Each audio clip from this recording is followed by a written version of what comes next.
Okay, so in this video we're going to be removing the fuel injectors. I'm going to show you a different way to do it. So let's start by removing the timing belt cover. Now they've got a couple of split clips on the side of them. They're really easy, you'll be able to see them.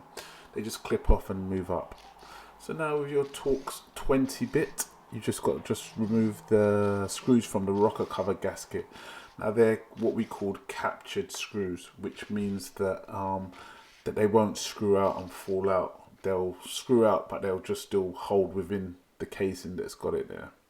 So this is the top of the injectors, and we're just disconnecting the injectors themselves from the electric loom. Now be careful with these can get brittle, so be firm but gentle at the same time, if that makes sense, because these can crack and crumble quite easily, so be careful. So you're going to need two bits, this Torx 25. We're going to use this to remove the rocker off the injectors, and this M10 spline tool, or some people call it triple square in America. So let's have a look. So now when you undo the rockers, you just want to crack them loose. They've all been torqued to specification, so you'll get a crack and then it will be quite easy for a minute. So just crack them each one by one and then systematically just loosen them, if that makes sense. You don't want to just loosen one, because what will happen is that all the pressure will be on the other ones, so you got to just be mindful of that. So just undo it slowly. As you can see, it eases up. There we go. And when you're lifting it up, make sure not to scrape anything, or because these are all tightly toleranced parts. So yeah, make sure not to knock it up as you're pulling it out.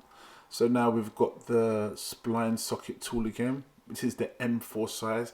You need to remove the locators that actually hold in the injectors themselves. So this, I'm just moving them there. Make sure not to let anything drop in there. Make sure not to let the screw come out and drop in there.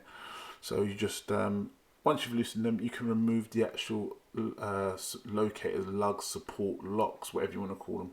But just get them out. You can see what they're looking like there. You've got to slide them outside. It can be a bit tricky, so you might need a magnet just to pull it up.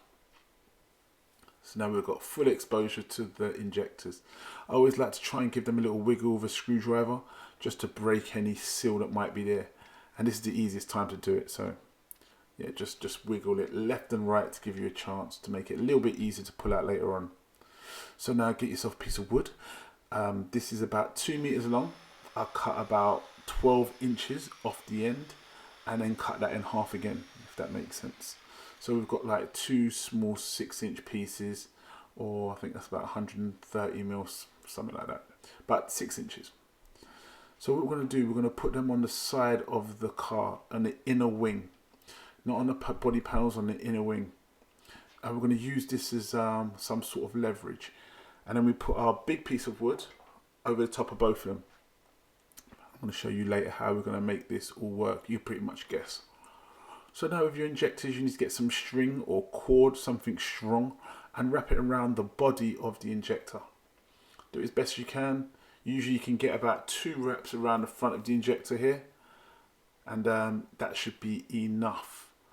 Once you've got that, make sure it's all nice and you can tension it up, and you want to tie it to suit the height of the wood beam that goes across. So wherever the wood beam goes across, you want to tie it to that height. Once you've tightened it to that height, that's what you're going to be working to. Give you enough space to, well, what I'm going to show you in a minute, just to slide anything underneath there and give you that bit of leverage. So now we've got it there, we're going to slide it through. And this is going to be the support panel that's going to help lift it up. Now I tried 2 options here, so this is the first of the 2 options. So once you've got it over, I'm going to use a wheel jack to try and pull it up.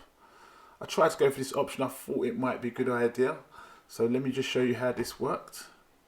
So it's really simple, it's just a matter of putting it on top of over the engine and winding it up. In hindsight, I probably should have put it on the skinnier side because it would have been less flexible. I found it to be quite flexible and a little bit bouncy and unstable. I mean, you could make it more stable, but I just thought, let me try this because this may help someone else, and I thought it could work. So you can see I'm just slowly winding it up, keeping the tension on there, trying to keep everything as balanced as possible, but it wasn't really the best, if I'm being honest. It wasn't really the most you know, satisfying. And you can see it jumped up quite violently. But however, it did work. So if this helps someone else, you know, all well and good. But this was the first way I tried it. But like I said, I didn't really like how it works. It was a bit flexible and a bit wobbly, but it did get the job done. So you can try one of these two options depending on how difficult it gets. So the option 2 was really much simpler, really. So we're going to do the same things we did before, where we wrap it around the head of the injector. But this is just way more simpler, where we just slide that bit of wood in there and use the scrap piece of wood on the edge of the wing for leverage. Now remember not to hit the body of your car, and then just slowly and consistently just lift it up. As you can see, it gives away pretty easy. Way more control, and I thought a lot more efficient. I mean, even if you needed more leverage, just a longer bit of wood will do. But yeah, I thought this was excellent. So I'm giving you two options how to do it. So it's a bit of a hack, but this is works really well. As you can see, done it both times and it just popped up. So I hope you like that video. I hope that helps you. Don't forget to comment, rate, subscribe, and enjoy the channel.